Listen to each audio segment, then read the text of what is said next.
Okay, this is section 4.6, and today we're going to talk about using congruent triangles. What that means is, now that you have practiced proving triangles by side, side, side, side, angle, angle, side, angle, side, angle in HL, once you have proven a triangle is congruent by one of those 5 ways, then all of the parts of the triangle are congruent. So once I prove them congruent by, let's say this one's going to be side, angle, side, then I know that every other thing about those 2 triangles is congruent.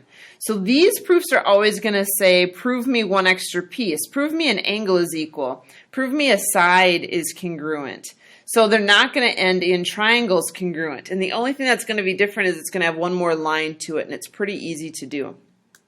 So on your theorem card, the very last thing is CP, CTC. Oops, let me zoom out.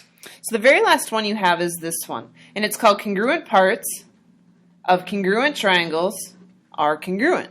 So if you have 2 triangles that are congruent, we've proved them congruent by one of the 5 ways, then every part of the triangle is congruent. Then I can say that this angle is congruent to that one. I can say this side is congruent to that side. Once I get the triangles congruent, then all of their pieces are congruent, and that's where CP-CTC comes from. The congruent parts of congruent triangles are congruent, okay? So when we do a proof, it's going to work through the same way. We're going to have JM is congruent to LM, and we know that angle KMJ is congruent to angle KML, and that's all given to us. Most of you would go, well, KM, by now I know that when they share a side, that's congruent to itself, and that's by reflexive. And then most of you would say, well, now I've got angle, side, angle. So I have my triangles congruent, and that's what you would have done up until now. And now we're just saying that once those 2 triangles are congruent, once I know that this one is congruent to this one, it also means that angle J has to equal angle L. KJ has to be the same as KL. All the sides and angles you didn't talk about have to be congruent. So then you can say angle J is congruent to angle L, and it's by CP-CTC. Congruent parts of congruent triangles are congruent. So once you kind of prove the triangles are congruent, which is what you were doing up until now, we're just going to add one more line. It's the thing that you're proving, and it's CP-CTC. Next one, we're going to do the same thing. So I got BA is congruent to DC, and I know angle BAC is congruent to angle DCA. Oops, angle. Given.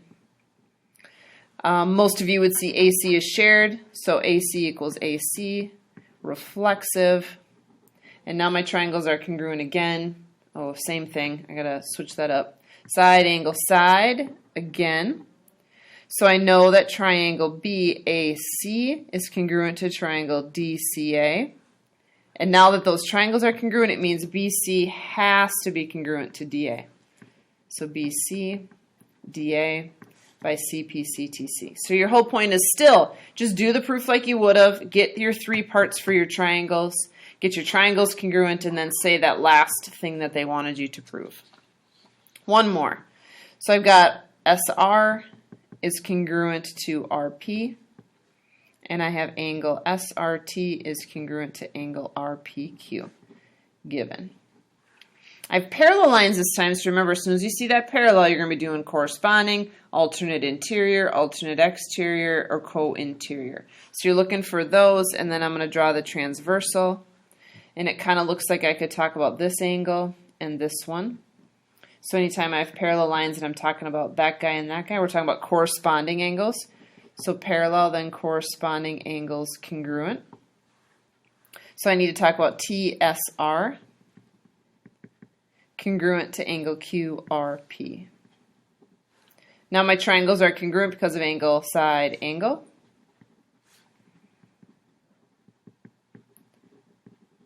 And now, because my triangles are congruent, everything has to be congruent. So that means angle T must be congruent to angle Q.